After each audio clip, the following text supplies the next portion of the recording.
From TMP to TTNG, for sure the cure and those tired meme jeans. Helican Sella and the promise ring. Sunny day, real estate and rights this spring. Prince Twinkle Daddies help keep the dream alive. I constantly thank God for Algernon and Remo Christie Front Drive. Mineral, snowing, high tide, hotelier, and more. Rio Limo only consists of the DC emotive hardcore. But you gotta admit, Kyle and Ellie really on that emo bullshit. You gotta admit that Kyle and Ellie really on that emo bullshit. Have you heard the tired and disavowed lonely word? Have you heard the disavowed and lonely word? Have you heard the lonely disavowed word? Have you heard the tired and lonely disavowed word? This is episode 39 of the E-Word. This is the 2016 A Decade Under the Influence episode. It's kind of been a whirlwind of who's going to be on this episode. At one point, we just kind of set a time. It's like, all right, 5 p.m. on this Friday. Allie and Kyle, back at it. We haven't recorded for like a month. And then at one point, it was like Ian Cohen knocked on his door. Hey, would love to be on. And then Christian knocks on the door. Christian Holden, the winner of A Decade Under the Influence 2016, was like, hey, did we win? And I was curious. a matter of fact, you did, and we didn't invite you. But would you like to come on?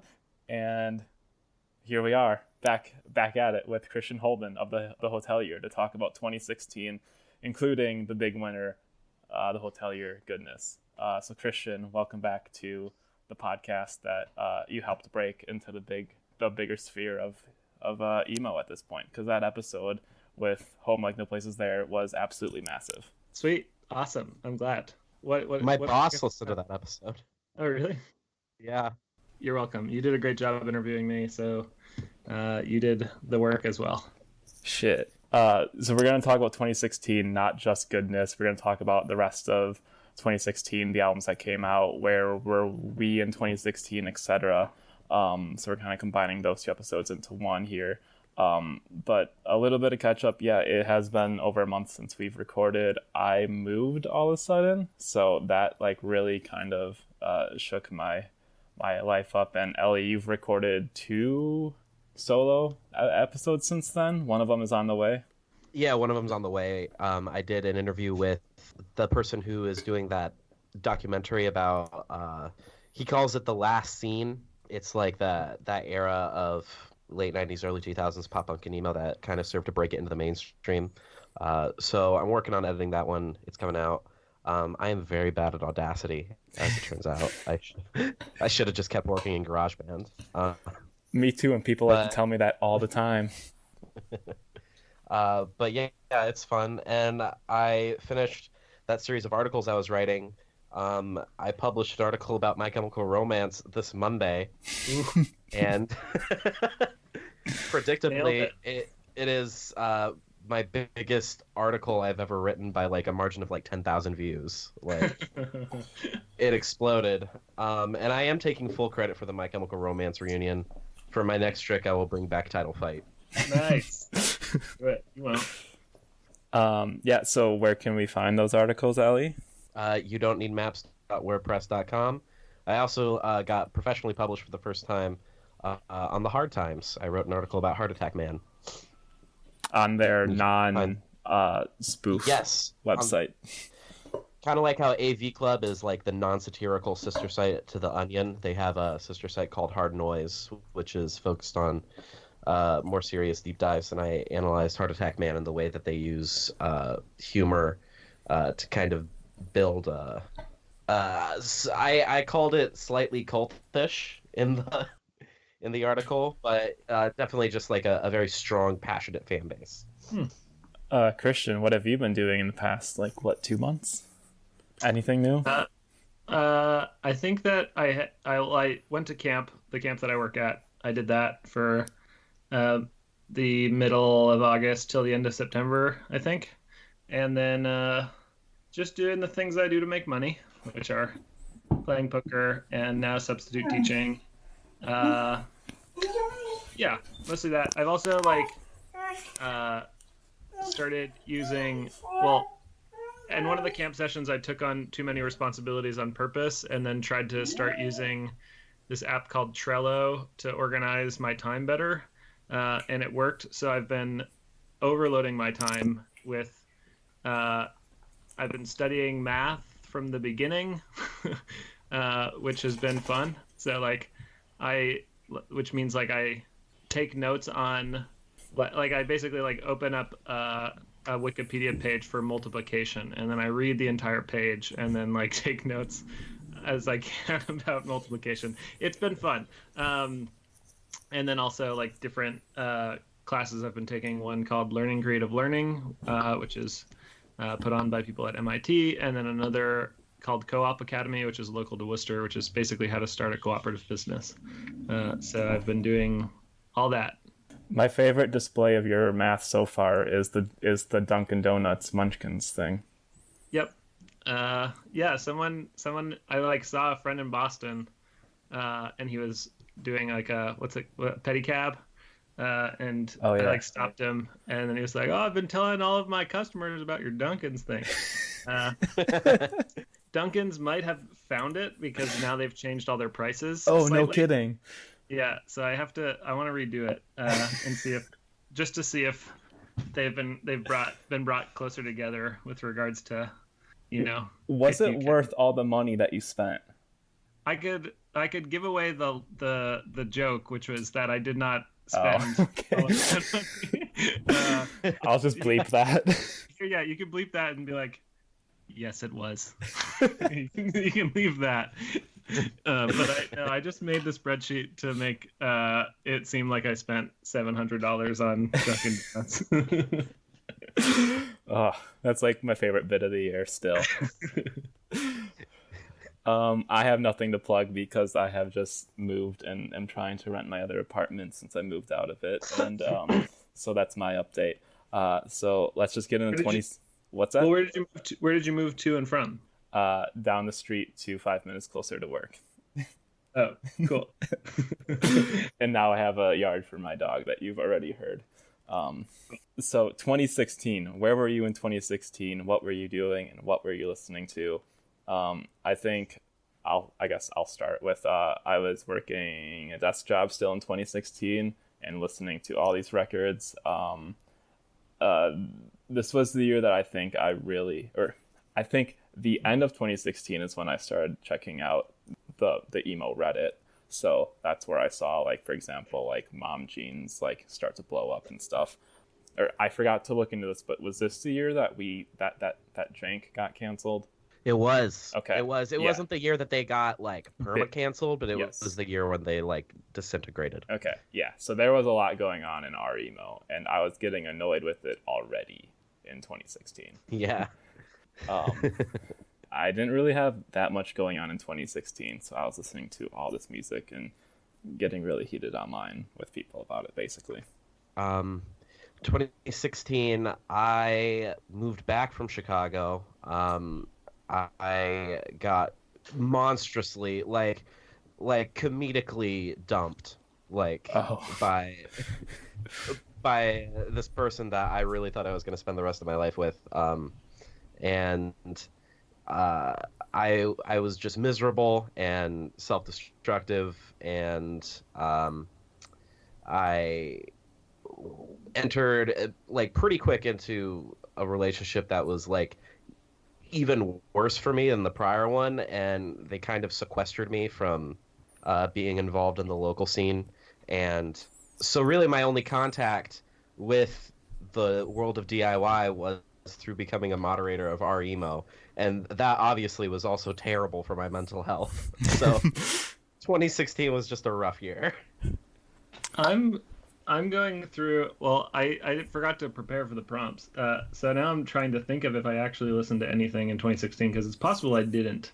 We played a ton of shows in 2016, and so like maybe I was only listening to whoever we were on tour with, and then otherwise not listening to music. But it's possible that I was like, yeah, I don't know what I was listening to. Probably just whoever we were touring with, and like Cloud Nothings. That's probably it. And I think there was like something in me is telling me that there was a lot more local acts that existed in 2016 that I was like finding out about and listening to that I've now forgotten about. Like for example, we played a show with. We went on tour and we toured with. We played one show that was supposed to be with this band Dyke Drama, but they dropped off. We played another show with this band called Sabonis, which was from Portland, who I thought was really sweet and now don't exist. But we did a tour with Crying, and they kind of don't exist. They do, sort of. But yeah, I don't know what I was listening to. Maybe that. Was 2016 the year that Crime put out their second record? Yes. Yeah, that record's really, really good. It's so good. I think I might prefer like the slight like chiptune influence on their earlier stuff, but like the way they kind of melded pop punk with prog rock on the second record is like stellar. Yeah. Yeah, I definitely love Beyond the Fleeting Gales. I think it's their best thing. They basically just took everything they were doing in chiptune and then turned it into MIDI, and then just did it with different instruments. And just some of the songs on it are so great on that record. They're just unbeatable. I don't know. I think that record is so good, and we got to tour with them twice. So, and also like, yeah, I just get along with Eliza and Ryan really well. So, yeah. Was this the year that you did the Joyce Manor tour? It was. Okay. Yep. Looking at that now. Yeah, that was with Crying, right? Yeah, that was with Crying. And that was also the next year we did a European tour with them as well. Yeah, so I guess a little more like was Goodness recorded like well before 2016? I mean, it was definitely recorded in 2015 because it came out kind of early in 2016. And also I remember us putting out there was like too long of a distance between when we announced it and when we put it out. Yeah. But yeah, we were definitely recorded it in 2015. I think it was right before we went to Australia is when we recorded it. Gotcha. And like, was there any shopping the record around or anything, or was it like instantly like Tiny Engines was gonna be the home? But I feel like I heard a rumor that like you were getting offers from Sub Pop. No, that has never happened. Okay. Yeah, we were once told that Merge was interested, but that was like after Goodness had come out. Basically, every other label was like at least vaguely interested, and like at least hit us up to just say, hey, if you want to talk with us, you should. We were just kind of not interested in most. There's the whole Martin Shkreli story, part of it that almost happened. I don't know if you know about that. Collect Records? Yeah. Jeff from Thursday's Shkreli backed label. Yeah. Mm-hmm. Yeah, so we had like talked with labels, half because we thought it was a funny joke to like go out to eat for free with no interest of signing with labels, and half because we just like it was a good exercise in like figuring out how much you're worth. But we went through most of it and we're just like I just had all these thoughts about like it just feels like now is not the time to go to a different record label. Like Tiny Engines has done really well with us, and I'm not sure what anyone like bigger could do. So let's just stick where we're at. Be like the big dogs where like on our own label, and then be like prioritized properly. And yeah, that's what I was thinking about. And then Collect Records hit us up and we're like, hey, here's a lot of money. And then we were like, okay, let's do it. And then it didn't like basically pan out. It just became too complicated. there's a really good team there, and the team started to disband a bit, and sort of made us feel uneasy once the whole Martin Shkreli thing went down. And so we decided to just go back with Tiny Engines. It was going to be a split release with Tiny Engines and Collect anyway. Wow. But we just decided to go right back to Tiny Engines, which was our backup plan all along and our initial plan all along. So I believe Nothing, Tired of Tomorrow was like about to come out on that, and then they found out about the whole Shkreli thing, and then they scrapped that. Yeah. We were offered the same deal, and they took the longer term, bigger money one, and we took the short term, lesser money one. And they got a ton of money apparently, but then like freaked out thinking that they owed, freaked out when it happened, and like made this whole stink about how like they were getting harassed for money, and they really weren't, which was silly, because like when we talked to them, they were just like, hey, anything that we gave you, like, consider it yours. And we were like, okay, cool. But yeah, Nothing was supposed to be on it. It was supposed to be a really cool label. I mean, I don't exactly remember the names, but I remember like cruising through the list and being like, wow, this is going to be like the first like well curated label that features hip hop artists and rock artists that like doesn't feel too distant from each other. It was going to be sweet, and Jeff had a really good vision, and Norman Brannon, who was also working at the label, had like a really good like working like everyone that was associated with it was just like people that I trusted, and I trusted their vision, and it just didn't end up working out in the end because a lot of it was just like money pumped in from the outside and people with like good ideas using that money well. But then when the money wasn't there, it just was harder to make it pop off. Yeah. Which is the story for most with music. Yeah. Sometimes I read some of Norman's old interviews for his zine, and I feel shame that I will never be as good of an interviewer as he was. Yeah. I was gifted a collection of his zines in book form by Tom from Run for Cover, and that's a real good gift. Yeah, it is. When he asked Zach De La Rocca when the last time he cried was, oh my god. So Christian, when was the last time you cried? Pretty recently. Probably at camp, or maybe a little bit after. I remember at camp this year, we do this thing called AMA, which all the staffers just sit in a line, and the campers can just like throw whatever question they want at us, and we can answer it. And one was like, when's the last time you cried? And every single person on the staff was just like twice this session. Yeah, it's just it was just funny. Yeah, it made me think of that. That sounds heartwarming. They're mostly like, there's good and sad cries when you're working with teenagers. They're just in a really intense period of their lives, and yeah, if you want to be sympathetic to that, you're gonna have some big feels. Have you ever worked with a teenager who was a fan of the Hotelier? Yeah, funny story. No one cared about my band or my music or me as a person at like when I worked at the East Coast session at all. Every year I would run a like music industry workshop, and nobody would come. Just like nobody cared about that at all until I started working at the West Coast session. And then there was just like, and then nobody knew us. But like when they found out about us and how we connect to all these other bands that they liked, they're like, whoa. And then I had some Little Minions for a bit. But yeah, teens are connected to music for sure. And often, for whatever reason, they skip over our band. I vote that we title this episode Christian Holden Had Minions.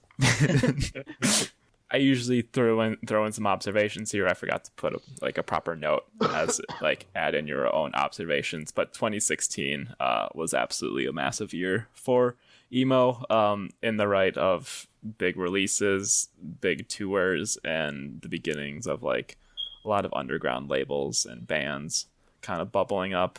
I think 2015 we saw a lot of some like that was like a huge year for like near mint for Broken World Media, which were truly DIY and independent labels. But I think like the big thing from like this whole big releases and big tours thing is like what we were calling emo really became a scene and not a genre, and that became clear with the emo adjacent records, and no one knew what to call them, like from Pine Grove, Pup, Jeff Rosenstock, Chris Farron, AJJ, basically Side One Dummy. I think we see with 2017 that just became like an off year because everyone put out an album this year.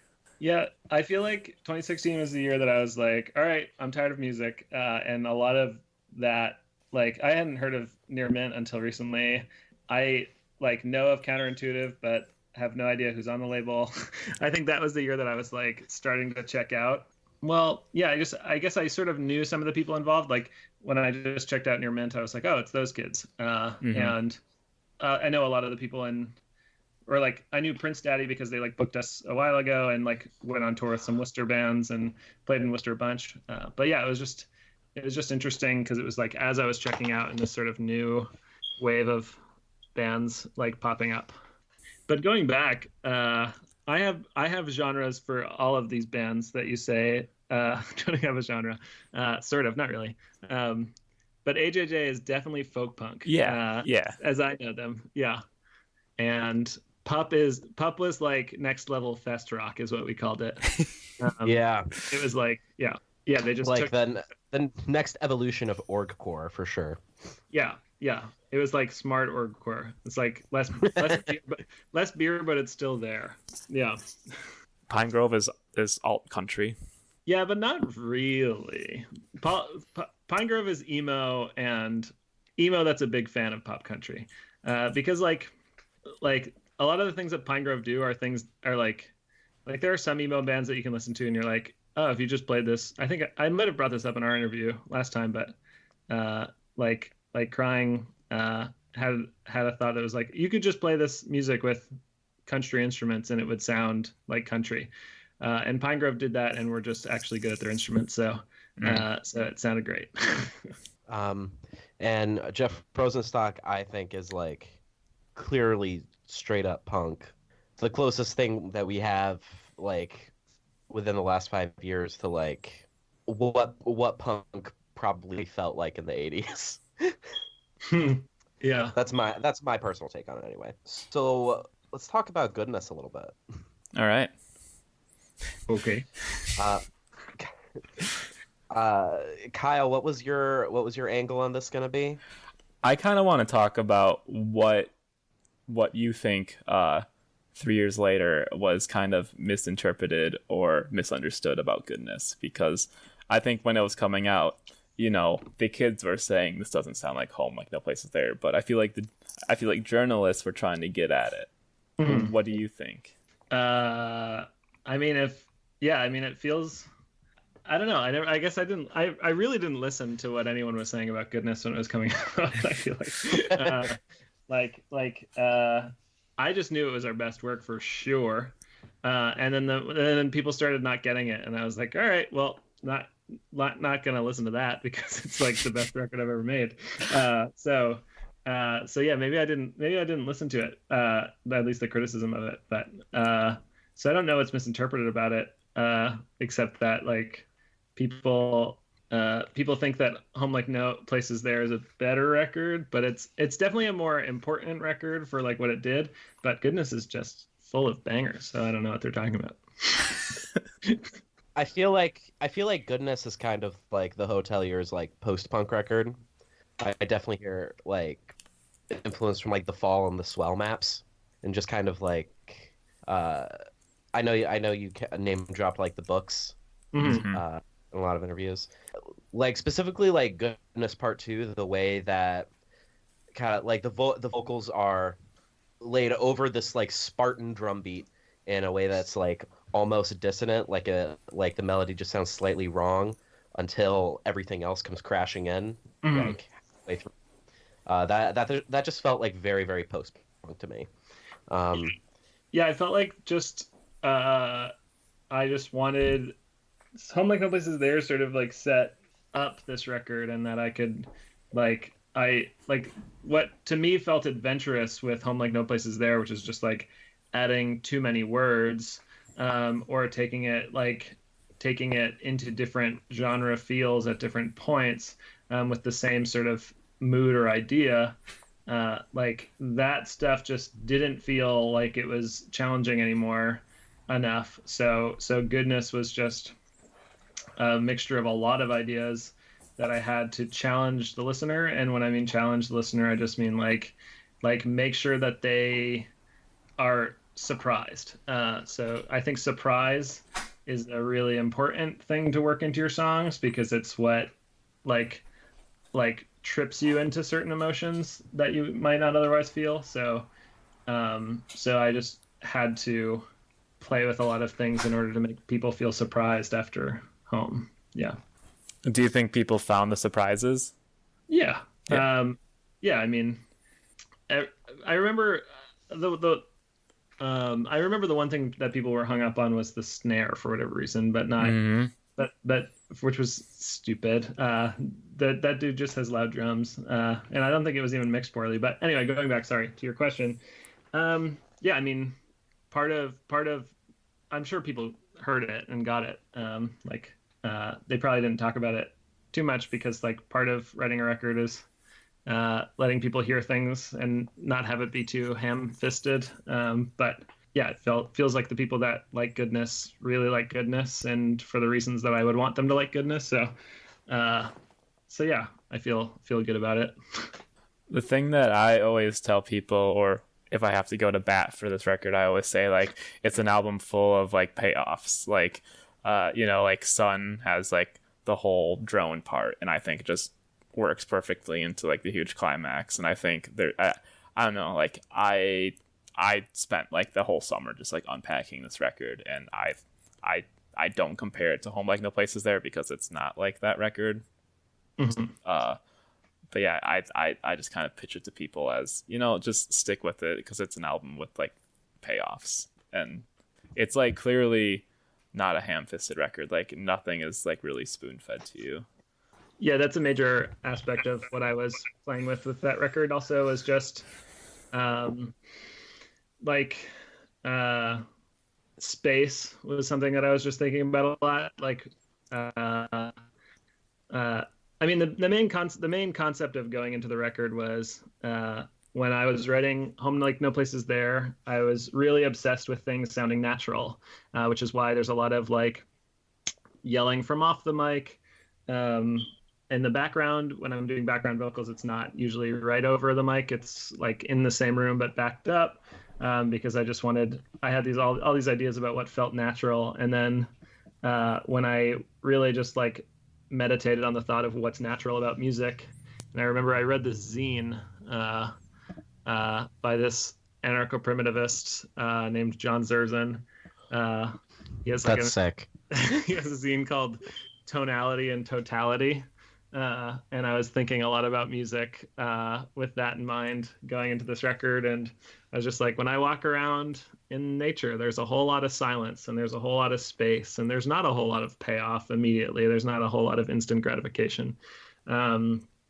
So yeah, that was like a big joke that I had with myself about like what really is natural about music. Going into goodness, like knowing that I had this like as a concept for the album art, and basically what the vibe and tone of the record was going to be. So it was just a big joke for me to come up with these ways to disturb the listener while still making like pop. Yeah. I guess, can you explain as much as you want to, like the kind of chants and drones on this record? Like, what is that? Why did you decide to work those in? Yeah. I think that at least with chants existed definitely even more so in Home Like No Place Is There. There's a whole lot of like group singing, and it creates this sort of overwhelming vibe of just like, I don't know, feeling just overwhelmed by the message when you do a sort of chant or group singing part. And so I just use that because I like it. And the drone is just like always a chance in music to meditate. Like it feels like that's what people are doing when they listen to drone music or noise music, is like they're having a moment with themselves in this like somewhat uncomfortable moment. And what rhythm and drone does is it like centers you in a sound that you can focus on while you're having a moment with the music. And in certain, like Sigaros also, I feel like does that. I just went and saw like Yonsei and Alex are doing a tour for the Rice Boy Sleeps album, and I just went and saw that. And a lot of my time during that show was not spent thinking about the music. It was just spent thinking about other things. And I just wanted to be able to accomplish that with the music. And that's what I feel like drone does. And why I wanted to use it with our songs is pop doesn't have enough of that. It doesn't give you enough time to think. So message and it tells you it, and you usually accept it because of how pop music is structured. You just accept whatever they say often, and so I wanted to play with that, I guess. I think it did that, but it also like the way that you place them in songs, it didn't build tension, but it kind of like builded anticipation for like like what's gonna come next. Like, and I think it usually ended with like a climax of some sort. Right. Yeah. What's your favorite song on Goodness? I mean, a lot of them. I mean, I think the basics are Piano Player, Soft Animal, Sun, and End of Reel. I think are the best songs on the record. Soft Animal has some like really, really cool guitar tones going on in it.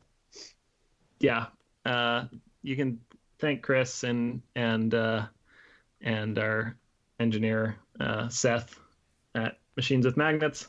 I don't think about tone at all. They think about tone a lot, so good for. Glad we worked with. Glad Chris is in our band, and glad we worked with Seth. My favorite song is "You and the Slight." Yeah, I remembered when I wrote it. I said, "Oh, there's a D-Plan ripoff song on this album," and Ian Cohen just figured it out as well and said, "This is my favorite D-Plan song," and then posted "You and the Slight." Yeah, that was probably one of the only songs on this record that we wrote collaboratively. Yeah, it was me, Scott, who's not even in our band, was playing drums, and then Chris and Ben all jammed that song out. I don't want to talk about the album cover, but I also do want to talk about the album cover. I guess, was it nothing but frustration watching people like meme it or like not get it, etc., or like just like react to it the way that they did? There was less than I thought there would be, to be honest. Like I actually didn't see much memeing of it, and yeah, there was obviously some like people who it just popped up on their timeline and they're like, "What the hell is this?" But for the most part, it seemed like it went over fine. Yeah. What did you see? A lot of people just like, this is very extra, I guess, would be like the way to put it. Yeah. I think the most recent thing I've seen is people post and be like, here's a scene from Midsummer. Oh yeah. Yeah, I just watched Hereditary the other day, and I am curious as to just slightly curious if this album art has ever popped into his vision. Oh yeah.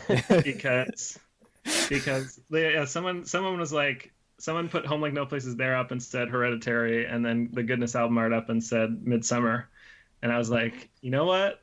There's something in that. So like, and then I watched Hereditary and was just like, these look like the exact people that we had for our album art. Like, this is so strange that, I mean, it's we borrowed it from something else also, like we just saw it in the world, or I thought of it after probably seeing it in the world somewhere and being like, old people bodies are interesting, with how, I mean, yeah, for me, it's just like, I just thought of figure models and how they're often older bodies. And there's something about figure model drawing that feels really unsexual. And to use I don't know, to say that it's extra like ignores all of the other like sex and nudity that is actually used in album arts, and like to just use the naked body as like a symbol of like nakedness in itself, and stripped downedness within regards to nature as well. It just feels like an idea that one, yes, it has an aspect of it which I wanted to be surprising and force you to think about it. But that's just what art does. So I think calling it extra is just because people don't like. I don't know. It sounds like it comes from the same people that like view a piece of art and then form like a strong opinion of it. Like when it's supposed to like ask a question and they are just like, this is what this is. And you're like, okay. Mm-hmm. Yeah, it sounds like it's coming from the same sort of people. So I'm not really concerned. Yeah. Yeah. That's something that just like kind of came into my mind when you were talking about that is like locally people got upset with someone who kept using like drawings of females or female body parts on flyers, and someone's like, you should stop doing it, and they threw a huge fit about it. And because they didn't understand why that would be upsetting. You should understand, like, he should understand why it would be upsetting. Like, I would understand, like, why someone would be. I can understand all of the different ways in which someone could be upset about our album art. But I wouldn't throw a fit if someone was like, this sucks. But I think if they are saying it sucks because they think it's extra, then I think they're wrong. But, like, yeah. Cool. Do you have anything else to say about Goodness? We've got about an hour with you left to talk about the rest of the records. But any other thoughts? I mean, like, it's been 3 years since it's come out, and people have kind of finally like came into how they feel about it and stuff. My only thought is that the same thoughts that I have with myself often about it, which are just I did a lot of like I had a lot of ideas. I did a lot of them. I feel like it would be hard for me to one-up it, which is the same reason why I just have been neglecting to write a record. I feel really proud of it, and yeah, I guess that's all I have. Cool. Yeah, a lot of it summed up. I will say, sorry, go ahead. A lot of it summed up in an interview that Michael Tedder did with us about it for Stereo Gum. We hung out in my room. He slept over, and he asked me questions about it, and I told like an entire narrative of the album to him. So a lot of what you want to know about the record is in that interview, and I probably couldn't even say it as articulately as I did then. So All I was going to say is I've definitely seen the tide start shifting. I've seen more and more people say that Goodness is the true masterpiece. So you're getting vindicated. All right. So that was the big winner of 2016, the Hotelier, Goodness. Our next category are the Big Dog records. These are ones that had a chance. There were only 3 of them. We have a lot of records on this list. And I think getting 100 votes from this year is pretty big in general. So those 3 big dogs would be Modern Baseball with Holy Ghost, Touche with Stage 4, and Mom Jeans with Best Buds. Modern Baseball, Holy Ghost will start here. This was Run for Cover Records. This was their final record. I remember when this came out, I instantly, it was like, I love the Brendan side way more than the Jake side. I was gonna say the songs on this record that are good are really good, but like the hit to miss ratio is so off that it feels only 30% or so as good as you're gonna miss it all to me. Okay. Yeah, there's definitely. I mean, the record was. This is probably the one of the big dogs that I can really talk about. I feel like I can talk about. It felt really like there was a fissure sort of in the vibe of the band. and that was just going on like pretty literally, I feel like, in the band.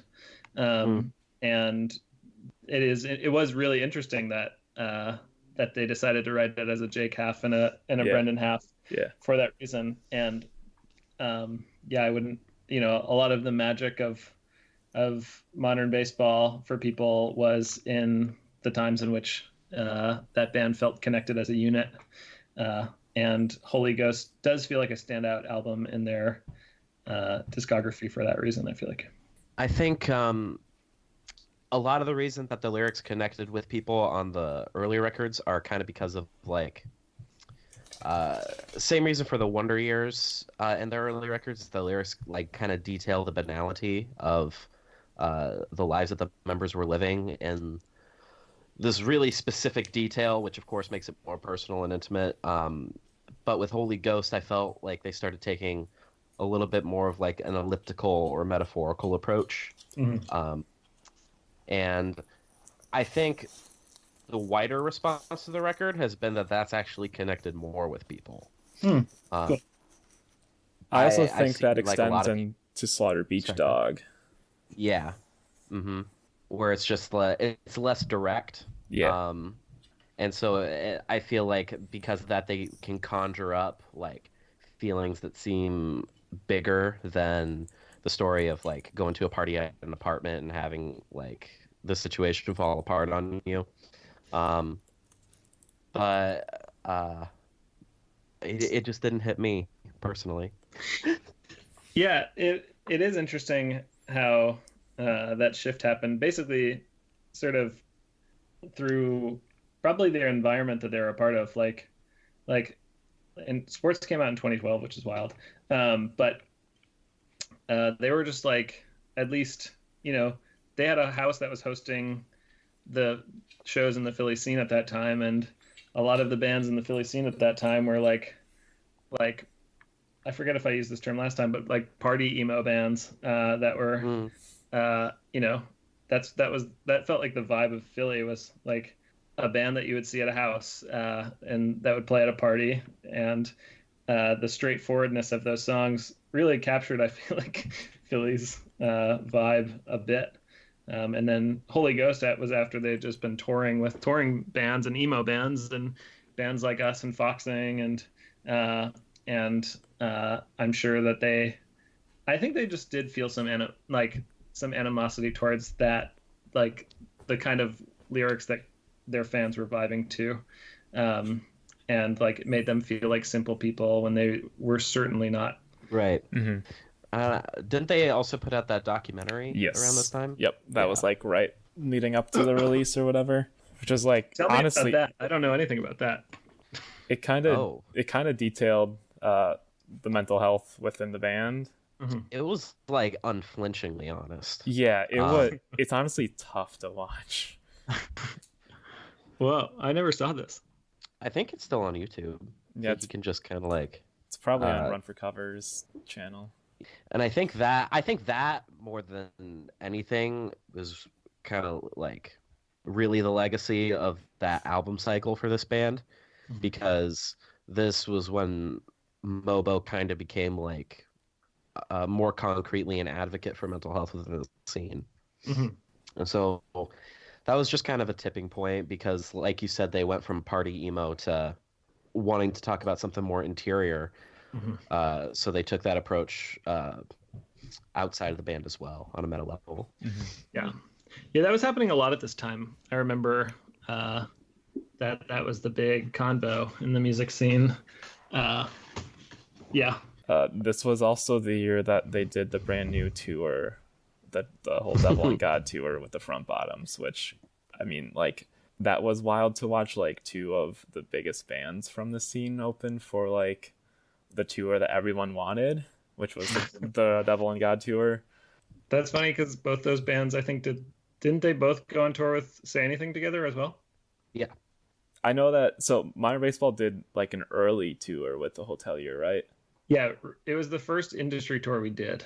Oh, industry tour. It's the first tour that like I booked a full US myself, and then it was actually really funny. like, yeah, we had just booked ourselves. We just got a booking agent, and he was like, "Hey, you got an offer to play this modern baseball tour. Do you want to do it?" And we were like, "Yeah, why not? Sure, let's do it." And then at the same time, we got like right after that, the Menzingers were going on tour with Lemuria and Pup, and they offered us more money. And we were like, "Oh, we'll just do that one then." And then our booking agent was like, "Yo, you can't do that. Like when you agree to a tour, you have to go on that tour." And I was like, "Really? Like I want to go on this one that's gonna with Lemuria, who I love. I'd rather do that. Let's do that and get more money." And they were like, "Nope, you can't do that." So and then Tiger's Jaw offered us dates as well, and we were like, "Damn, we should have." But then it ended up being like fun and good, and we're glad that we did it. But I remember Brendan like called us and we're like, "Yo, y'all gotta chill because you can't do this." And we were like, "Oh, okay, sorry."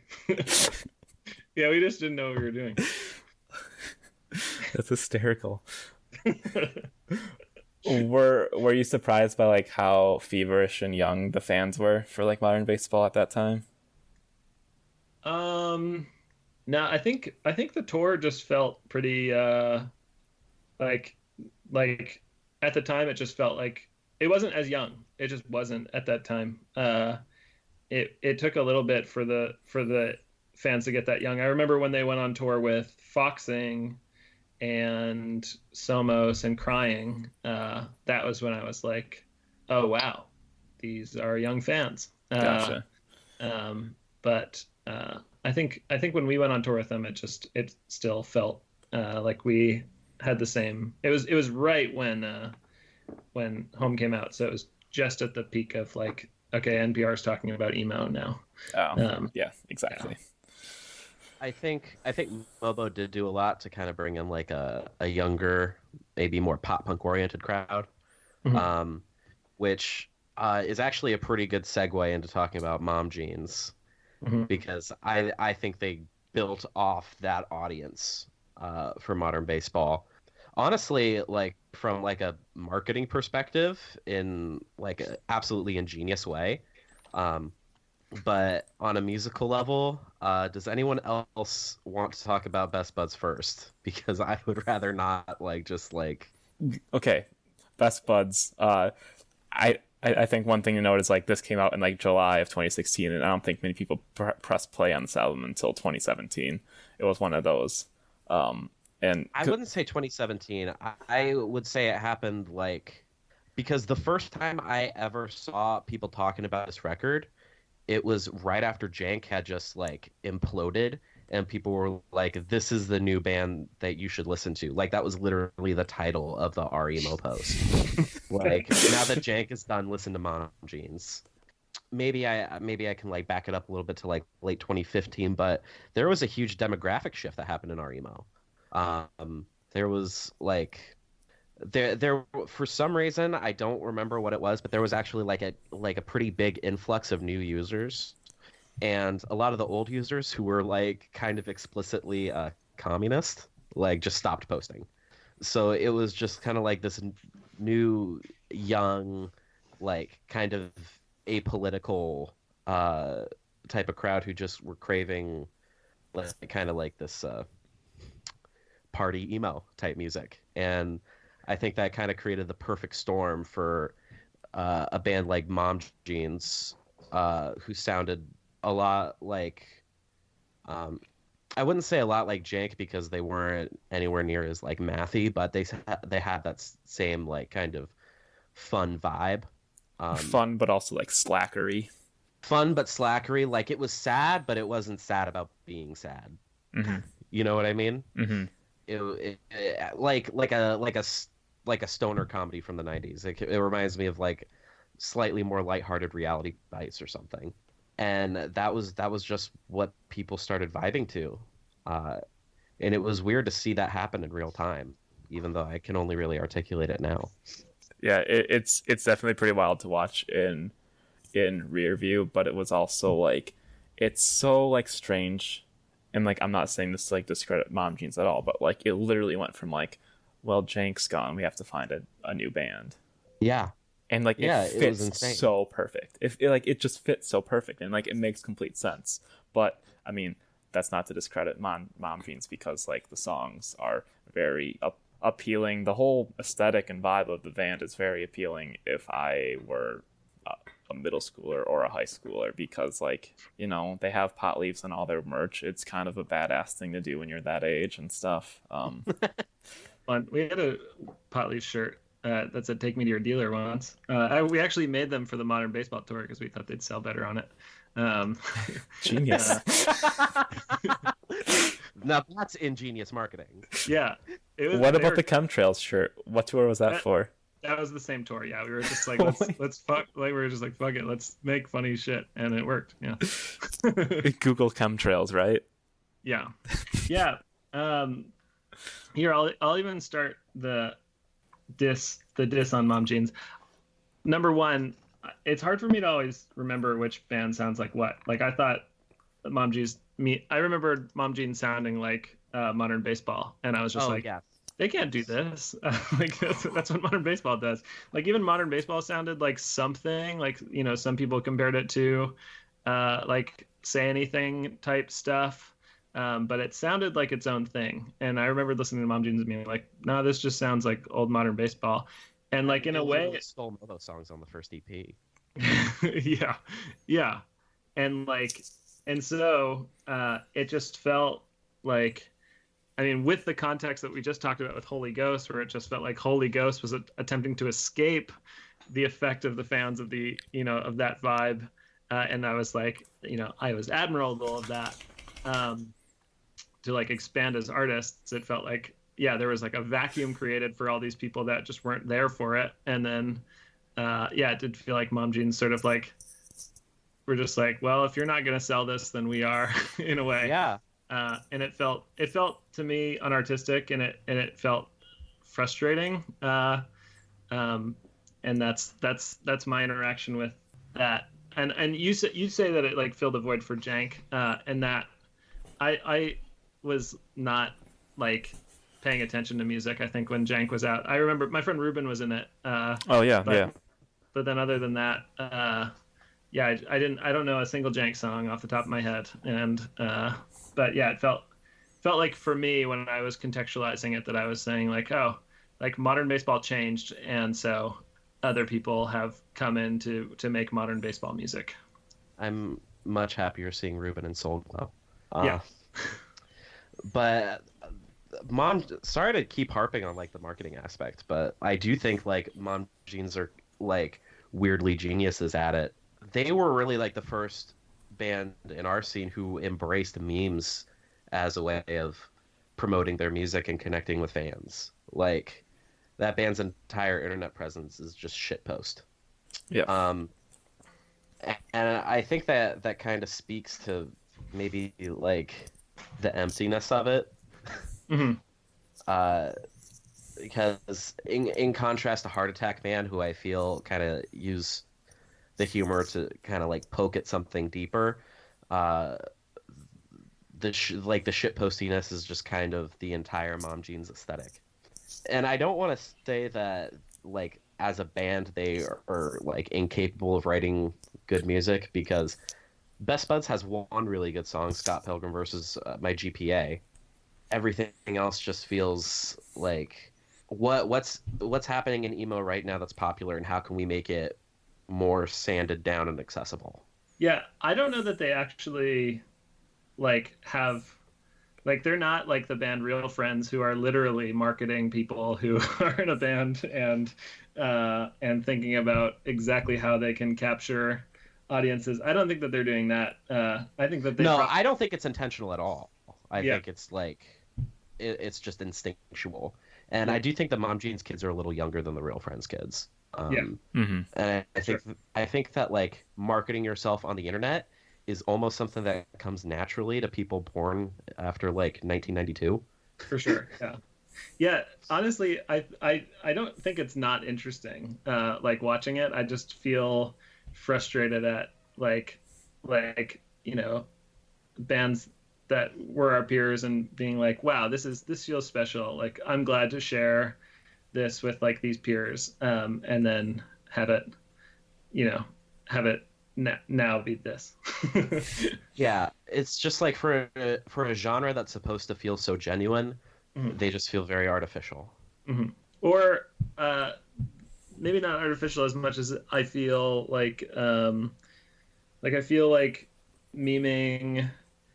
What's the word I'm thinking of? It's like distant, ironic, I guess. It's like, Oh yeah, yeah, it just feels like emo is very much not detached. supposed to be, yeah, emotionally detached through irony. Like that seems like at least, and this is why, like I might sound like a bitter old person, and maybe somebody who's like a big Mom Jeans fan or like a new like wave of emo fan, like make I just sound like a bitter person. But like the entire mission of Hotelier was like to squash that. It was like to have none of that.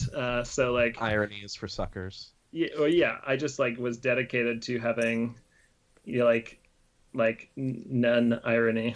So when I see this, I'm just like, whew, this feels like it's working exactly against what I was trying to do. Yeah.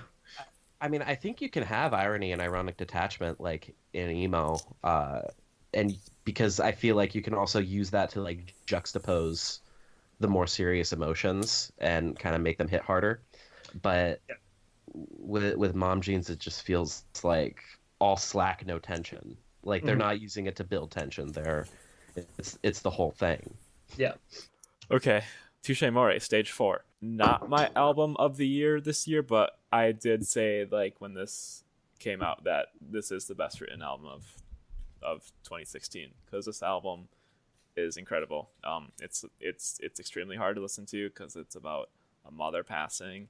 It's super just confessional and I don't know, like this is like a sweet spot for like Touche sound as well.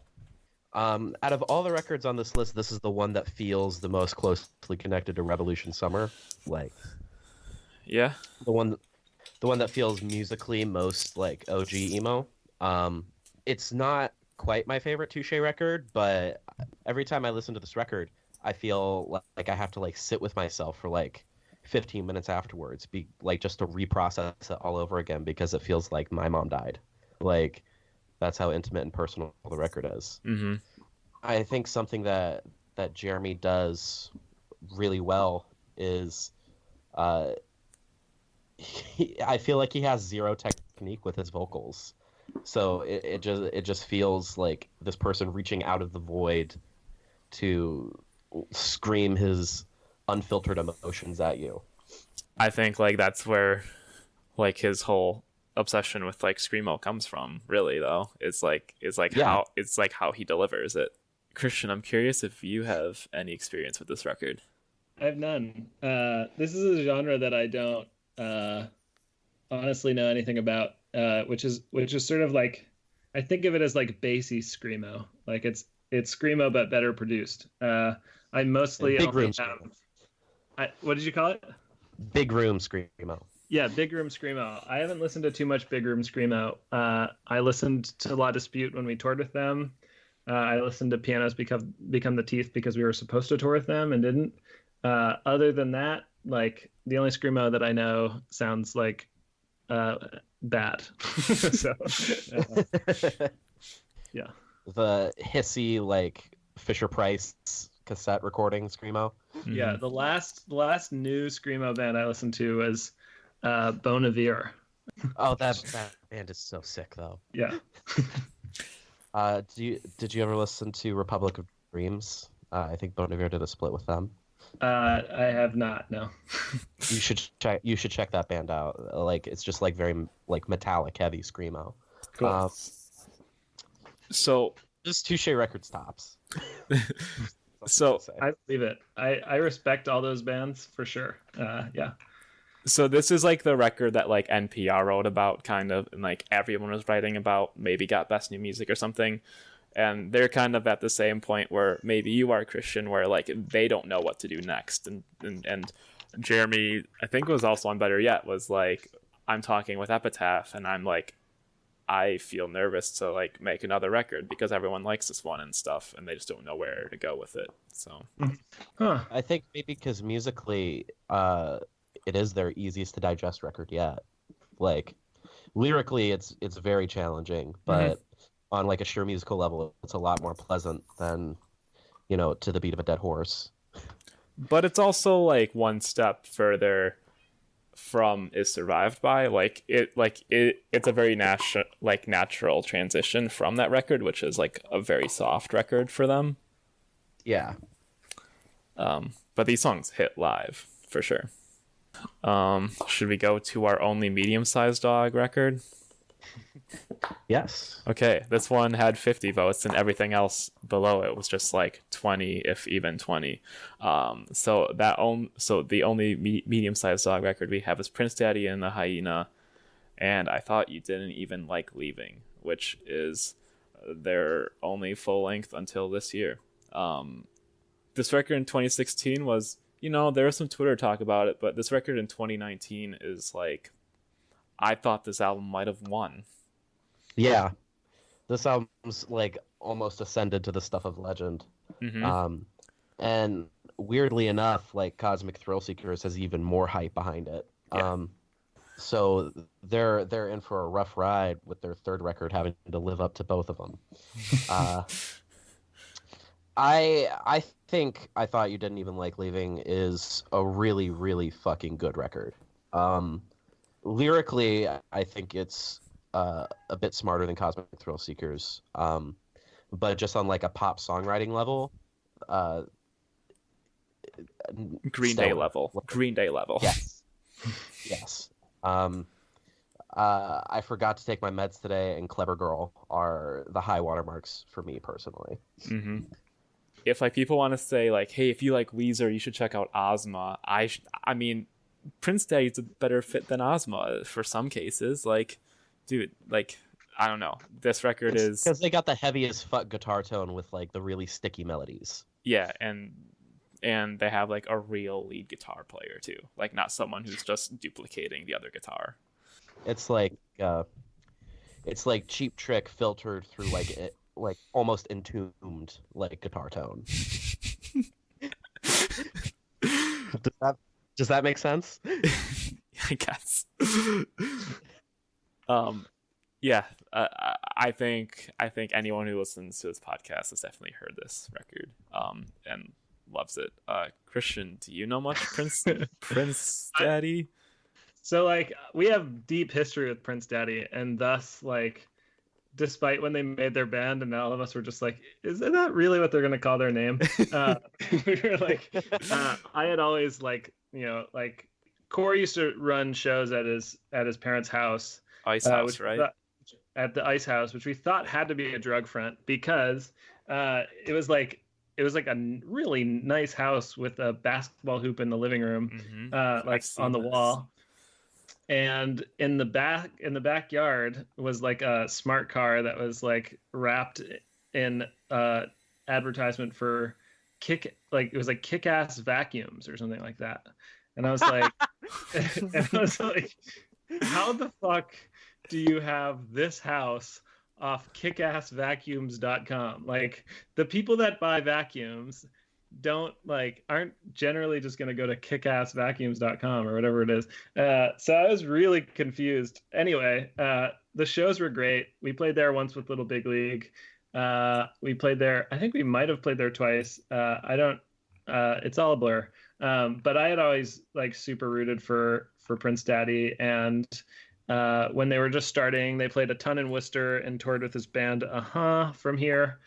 Which is like in this line of Worcester, like there's like this inside joke with Worcester bands where you name your band very close to another popular band from the 80s. So there's a band called Stick, and there's a band called and yeah, so they were touring a lot with and so like just had generally good vibes. But TBH, haven't listened a ton to Prince Daddy, and like always forget that they're huge. Yeah, that's my vibe. As far as their name, I tweeted something like "Piss Daddy in the Vagina" the other day, and people were like, "You should have kept this to yourself." But really, Prince Daddy were just that's always just kind of been in the back of my mind every time I've read their band name. You So really that's did it. That's really what you really sat in a room, and then we're like, yeah, that's it. There it is, Prince Daddy and the Hyena. But yeah, it worked, I guess. I don't know. Mm-hmm. They're popular because of their name. So, just kidding. Underrated song, Brock Ched.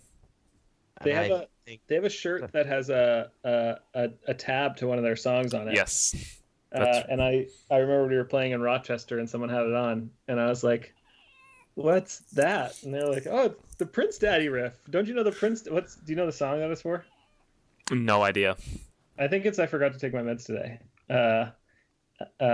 But yeah, I remembered looking at it and being like, "Okay," and then I tried to play it on my bass. These are all of the little memories that I have of Prince Daddy coming into my life after not choosing to listen to music for 5 years. Yeah. 30 minutes, so perfect time to get into the 20-something club. All of these records got around 20 votes. Joyce Manor, Cody. Microwave, Much Love. Posture and the Grizzly, I Am Satan. Strange Ranger, Rot Forever, but this record is only uploaded to Spotify under their old name, Sioux Falls. I made that note because there are people that listen to Strange Ranger who don't know this album exists because of that. American Football, LP2, and Camp Cope with their self-titled. I'll breeze through Joyce Manor, Cody. After a few years later, I don't love this record, but I do like it more than most people. Microwave, Much Love. This band, I give them respect. I just cannot get into them. It just goes right over my head. Posture and the Grizzly, I Am Satan. Incredible boxcar racer album. Rot Forever by Strange Ranger. This is an emo masterpiece. American Football LP2. Not ever gonna like it, but it's fine. Camp Cope. I like this record a lot, and I don't listen to it enough. And this made me revisit it and make me like it all over again. It's a testament to how long we've been doing this podcast that you have the ability to just read my mind and say everything that I think. Okay. But you still hate Cody, right? I fucking hate Cody. Okay. Yeah, I wasn't really gonna harp on that, but I think that record's a horrendous piece of shit. Christian toured with them. Yeah, well, we did, and I love them as people. They're great. Anyway, when Fake ID came out, we were just like, really? Like that's how they're shifting this. That's like, I mean, with everything, right? Like they've always like he's a fan of aesthetic and loves Morrissey and loves just feels. I think I forget what the new song is. What's the new song that they put out? $1 Million to Kill Me. We were just like, wow, really? But that's what Fake ID felt like when Cody was being released. And I mean, I didn't listen to music for 5 years, but I did listen to Cody a lot because it was played for me every night in the month of October 2016. Yeah, I mean, respect to Joyce Manor for being Joyce Manor. They're a great band that deserve respect for what they've made. Yeah, and I do feel like my opinion on them should be taken with a grain of salt because, as we said before, my favorite album of theirs is the Fuck You record. Yeah. Oh, of all things, I will soon grow tired. I agree. Yes. Yeah. I agree. I just generally think that something about Joyce Manor's good, and they shouldn't have released self-titled because it just set up the expectation for hits like way too high. Whereas otherwise we could just like Never Hungover Again was great, and Cody has some songs in it that are good, and but like the general vibe of Joyce Manor I don't think should be that every song's a hit, and self-titled set them up for everyone to expect it. Yeah. Mm-hmm. Also, the very first post I ever wrote for my blog was just a really long treatise on LP2 and how it was okay for a band to come back and make a completely mediocre record. Yeah, that's okay. We also toured with We actually toured with a lot of. We toured with almost all of these besides American Football and Strange Ranger, but Microwave we toured with on the Jimmy 8 World Tour. That's right. Is Much Love the popular one? Looking it up. Yep, it is. Yeah. Okay. Oh wait, there's also Stovall. Is that a popular one too? No, I think that's Yeah. like the one before. Okay, Before they Much got Love. popular. Right. I think Stovall's pretty popular because Stovall's the one with vomit on it, right? No, Vomit's on Much Love. Yeah, I like them. They look way different on this album art than when we toured with them. They look like the Beatles on this album art, to be honest. Like the guy in the front just looks British, and the guy in the back just looks like Peter, Paul, and Simon or something. You know. That might be why they don't hit me because I hate British people. That's what it is. Yeah. Do you think that they're an emo band? No, I think they're like Citizen, kind of. They're like pop punk. Sorry that I'm skipping through. I'm gonna skip through quick too because I know that Posture and the Grizzly was great when we toured with them. We toured with them in The World Is and Roswell Kid, and I thought all those songs were great. And yes, they sounded like Boxcar Racer. Like you nailed it. He just, I think, really loves Tom DeLonge. I think he just really loves Blink-182. Like that's, I think, all he listens to. I've met a couple people like that. We had one in our band for a while. We are kindred spirits. This dude Cody was in our band for a bit, and Cody just loved Blink-182, and he added like an interesting vibe to our sound when he was playing with us because of that. But yeah, Posh and the Grizzly just nails it, I think. Mm-hmm. Have you listened to Rot Forever? I have, because I've listened to Strange Ranger a bit, and I really like Strange Ranger, the new record. And I think when Rot Forever was coming out, I was like, I like this. I want to play with this band, but we haven't yet, for whatever reason. Never listened to American Football LP2. I like really, just haven't. I liked I liked LP1 before it was a meme. And there's like some old versions of songs that were on like, I don't know if I told you about this, but It Never Goes Out was way less pop punk when I wrote it, and then it was like filtered through like the group writing process, and it became way more pop punk. And a lot of those songs were just while I was like finding out about American football, and listening to that. And then Camp Cope.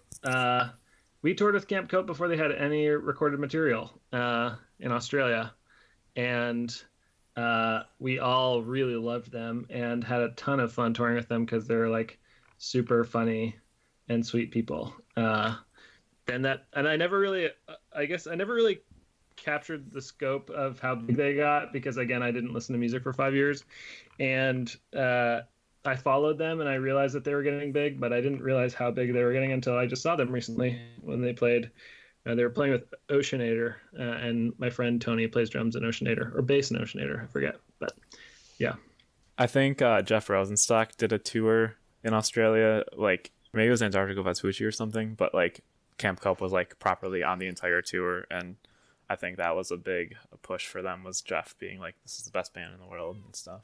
Yeah, they were great. They reminded me a lot of Football, Etc. Yeah. Simply because the bassist is riffing a lot. Yeah. My friend, before we toured with them, my friend Katie Day was telling me about them and was like, oh, she has the voice of Frances Quinlan, and I forget how she described the instruments. But yeah, I don't know. We played a bunch of shows with them, and we hung out with them a bunch. And Australia, like that Australian tour, has like a place in my heart. So. Just have really good vibes towards the Camp Cope people and those songs that are on that record. Yeah. I was just looking like through this crop of albums, and I think Elliot by Posture and the Grizzly might be my single favorite song that was released in 2016. Such a good song. Do you have anything else for that run of records, Ellie? No. I will say the one album out of here that I never really came back to was the Strange Ranger record. But with you thinking that it's a masterpiece, I might revisit it. Mm-hmm. Like I know a lot of people that don't like quote unquote long songs, and this is like a double LP. they all love it. And like, I love long songs. Yeah. So, yeah, I remember like just like it. Not that it didn't impress me when I first heard it, but it just didn't leave me like wanting to come back to it. And now it's 3 years later. Something. The reason that I like kind of like Sioux Falls or like Strange Ranger was that 2015 was the year that Places to Hide put out their last record, and something about this band reminds me of the band Places to Hide that I really liked. And so like they kind of like stuck together in my mind as like a thing. So I like just respect that band, I think, in this weird relational way to like another project that has nothing to do with them. That's awesome. Yeah. All right. Notable records, low votes is the last crop of records here. Into It, Over It, Standards, Jimmy Eat World, Integrity Blues, Pity Sucks, White Hot Moon, Slaughter Beach Dog, Welcome, Tiny Moving Parts, Celebrate, and You Blew It with Abendrot. Into It, Over Standards, I think is like a cool sounding record, but I don't ever desire to listen to it. To me, it's very one note kind of sounding, but I think it sounds cool. I think it was recorded on all this analog shit, and I saw Into It, Over It like 3 times that year, and I don't think I like ever like really meant to. He was just like always playing with bands I wanted to see, and I just got really sick of the record. Jimmy Eat World, Integrity Blues, I think I listened to this album once, but like people really like this record. I saw them on this tour too. Not enough, apparently. I guess. Pity Sucks, White Hot Moon, this is the record that they put out and then they disbanded. I think it's decent. I don't know, it's not Feast of Love, it's not Dark World, was that the first one? But I think it's still good, and I do miss this band quite a bit. Slaughter Beach Dog, Welcome, I think I might have listened to it to the first time preparing for this, and it's a sweet record. It's a cool taste of what's to come. Time Moving Parts, Celebrate, I put here not as a note to antagonize you, Ellie, because this is your favorite Time Moving Parts record, but only 12 votes. Like, that's really low for like Time Moving Parts, who basically got recognition, whatever I'm trying to say, on this entire series, because they're like the biggest band right now, maybe like one of the 5 biggest emo bands touring and stuff, and they hardly got votes, which is just kind of confusing. But Celebrate's a sweet record. It's because our audience is still a little pissed at them. No, To be honest, I love the people in Tiny Moving Parts. They put out records so fast that I know. Yeah. can't remember which songs are on which album. Yeah. To be honest, like we toured with them, and they were touring on This Couch Is Long and Full of Friendship, and then like this is my memory of it. And then some albums come out, and now there's one there's a new one with animals on it. That's all I know. Yeah. And then You Blew It. I don't like this record much. To me, it sounds exactly like the Into It Over record. Ian was going to be on this podcast, Ian Cohen, and he sent us the article saying like, I really want to talk about this because this is like the year that emo blew up and also kind of died at the same time. That You Blew It interview is basically kind of all about that, because they put this record out and kind of got disenchanted by emo, how people saw emo, because I mean, this isn't a very emo sounding record. It sounds more like indie rock. Yeah, that's it is. They were the first to, well, one, they were like kind of the first to be around and big. Like Grow Up Dude was big before like any of our, like before Modern Baseball was big, before Hotelier was big, before Foxing was big. Like it was around the same time as like The World Is being big in the underground. But then Keep Doing What You're Doing was the first, what you're doing besides, I guess, I just remember it came out right at the very beginning of 2014, and they were like just getting big. And then, Abendrot was like not received well, and they just all fell off. And that was, I just see that as the beginning of everybody being like, oh, there goes our peers. Like, this is not as fun anymore. I feel the same as probably Ian does about it. Into It, Over It. So kind of the same way that Christian said about Joyce Manor shouldn't have put out self-titled. I feel like Into It, Over It shouldn't have put it out proper, because that record is just hit after hit after hit, and every record Sense has just felt like very middling in comparison. Um, but especially this one. Um, and I feel like this one actually like had a lot of pull behind it when it was coming out. Yeah. But I almost never ever see people talking about it anymore, like at all. Jimmy Eat World, great record. I don't know if I would say that Jimmy Eat World's ever actually put out a bad record.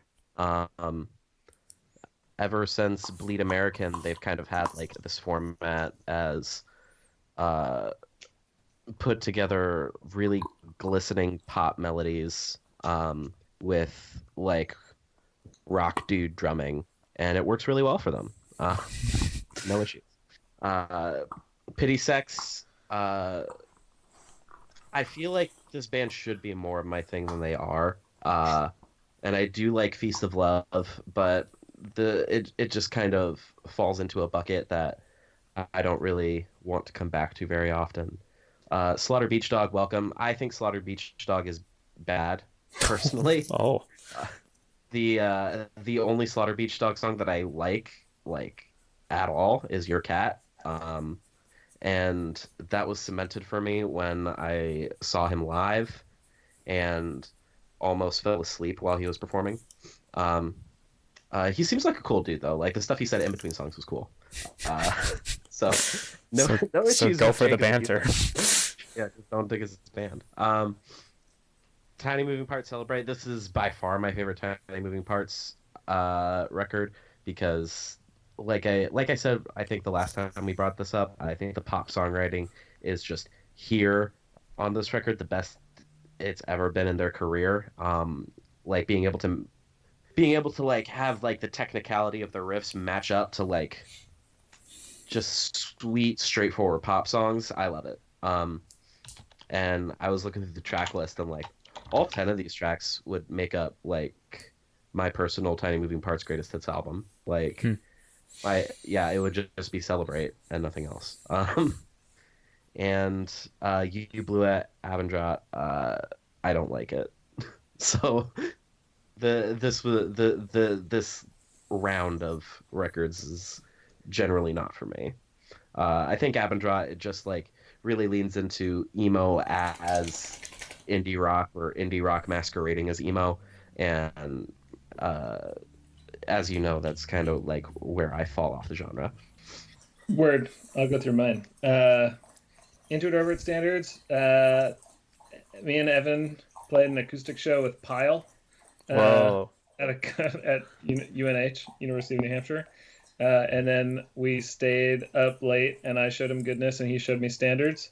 And it sounded great. I am always surprised at like not that Spotify plays are like a real clear indicator of who's like important or who's not, but I like go and I'm like I just remember Into It Over It being like top emo dogs, like father emo to all of us, like baby emos when we were making music. So like in fact the first taste that I got of new emo bands was Algernon, and someone showed me the Everyone Everywhere Into It Over It split. And it was actually Scott from Born Without Bones who showed me that. And I was just like, all right, Into It Over It's like father emo or whatever. And yeah, it's surprising that with how well Proper did that a record that I don't think is bad, which is Standards, didn't also just like continue to have some sort of cult following. Jimmy Eat World, I bought Futures and Bleed American when I was in middle school and never continued collecting their music. So I never listened to Integrity Blues. I probably heard some songs from them when we toured with them, which was like truly sweet. They're all awesome people. Like we toured with them and we wanted to do it again because we like them. And like I've always respected Jimmy Eat World, but I don't know anything about Integrity Blues because it came out when I wasn't listening to music. Pity Sex, I never listened to Pity Sex ever, really. People liked it. I remembered seeing they were like around I think I saw them live, but I don't know really anything about P6. Uh, uh, um, Slaughter Beach Jake and I had like some really like the first industry tour we went on with modern baseball. Like I had a real tough time just adjusting to like that, and I felt like Jake really stuck up for me. So nothing but love for Jake and Slaughter Beach Dog. I never listened to it and thought this is bad, but what do I know? Tiny Moving Part. I guess I must have heard these songs because I hang out with them every time they come through. But it's interesting that Tiny Moving Parts is an emo band because I have never heard Dylan be like not super posy. His vibe is exactly how he looks. Like he's just like the most positive person that I've ever met. Yeah, so on You Blew It. I don't know that I really listened to this record at all. I think there was like, yeah, I think I've maybe listened to it through like twice and felt like unable to like wrap my head around what was going on in it, and then just didn't continue with it. But yeah, it as an idea, like what happened with that record and that band around that record, like I think about more than I think about the songs on the record, because that just has had more of an effect on my own life. But yeah, so it's an interesting record to me, but like musically, have like listened to it and then not thought about it. See, you were able to talk with us about 2016. Yeah, but Yeah. but a lot of it is filling up with like I haven't listened to records in 5 years. I basically didn't listen to records as soon as I decided to write Home Like No Place Is There. I like didn't listen to music until this year. I feel like because I just stopped being able to listen to music and not compare my own music to it, which is why I've like stepped out of writing music and for the most part. And not to say that we're breaking up or anything, because I don't know what's going on with our band, but yeah, it was funny to just like skip through and be like, oh, I listened to this record once or twice. Hope no one gets annoyed that I said that. Yeah. No, I feel like you generally have positive things to say about all the people involved, which is probably a good antidote to just me being like, I thought this record was a piece of shit half the time. So Yeah. I mean, in general, it should be known that like a lot of these bands are just people's first bands. Like or like close to what should be their first bands. They're made by like teenagers sometimes, or like started by teenagers, and like the fact that any of these could be conceived as good is impressive in itself, because often none of these people know what they're doing with songwriting, or like thinking about songwriting. They have no method. They have no like vision of how they're challenging music. So like the fact that any of these records are received as good is like interesting to me, because they're not, veterans. Yeah. That's like a whole interesting thing about this new wave of emo for me, is just like, who's the person who's pushing it, like who's like, that's what I'm thinking of. And I trust like Jade and Oso is like in that world, and like has the same sort of listeners, and I think he is. I've always like really liked Jade and his songwriting and trusted him as a songwriter. But yeah, I just wonder like who's the one in there that's pushing the buttons for this for someone to make a masterpiece, or for someone to make something great. Well, this is interesting, but like someone who was really pushing a lot of these bands in 2016 and 2017 was actually Cam from Sorority Noise. Oh, like Cam was the reason why. Cam was the reason why I love. Cam showed Jeff from Run for Cover Pine Grove. Cam was always like tweeting out bands that he was listening to and pushing them and stuff. So yeah, I remember Pine Grove becoming like a quiet thing and then a loud thing. Yeah. But with regards to like Mom Jeans or stuff like that, or are you just thinking of Pine Grove? What specific bands? Pinegrove. I remember I found out about Namdi from Cam. Okay, yeah. I'm trying to think of more. I was just always like watching him and what he was sharing on his social media, because there was a lot of like very like baby bands that he was checking out. But yeah, but like on our emo, it was like a whole different other ballpark of like people promoting their was, like, own two music. Yeah. Word. Yeah. That makes sense. So a lot of this like new all of these new bands that I like don't differentiate from each other, but I probably should. Like I've never listened to Hot Mulligan. I've never listened to the Cardboard Swords, or I'm Glad It's You, but they're all in each other's like, or Charmer, Pictures of Vernon. These are these bands that I keep hearing about that I have no idea what they sound like, but imagine they sound like modern baseball. Am I wrong? And does that all just come from our emo? Charmer is an our emo band. I don't think most of those bands sound like modern baseball. No. Hot Mulligan a little bit. You're good on them, by the way. Don't worry about it. Okay. Just I saw him live recently, and it was a very underwhelming experience. Okay. Are you talking specifically about Hot Mulligan? Just Hot Mulligan. Everyone else, I actually think that you benefit from checking them out, especially I'm Glad It's You. I think that band is very good. Okay. There's 6 people in that band's promo, and some of them look like ex-hardcore dudes in this promo. Yep, get stoked. But anyway, there was so I think the biggest gripe that I developed with all of these bands, like I just like thought nothing of them for a while, and then I was playing Super Smash Brothers a ton last year. And I was getting I was training and like trying to get really, really good, because like the people that I was playing with were really good and I wanted to beat them. I had mained Mega Man, and I had my secondary, which was Captain Falcon. And then someone made a post that was like every single character from the new Smash and every single emo band that was their counterpart. And we weren't on it, and I was so mad. So fucking mad. That was Alex from Chatterbot, right? Yeah.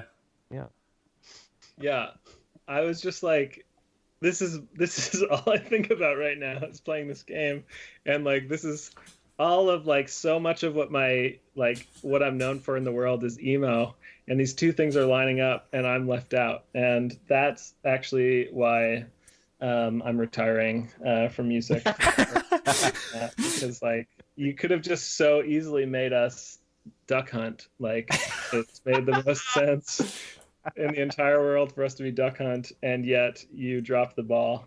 You gave it to the obsessives, and I don't know what to think anymore. Yep. This is proof that you have to listen to the entire episode just to get to this moment. That's an excellent closer. Thanks so much for coming on. It's like literally always a blast to have you. So appreciate you. I've decided that I like talking about emo more than I like listening to it or making it. So I'm glad to have been a part of this. Yeah. Cool. Right. Well, thanks for having me. I gotta go run a poker game. See you later. Good luck. Thank you. All right.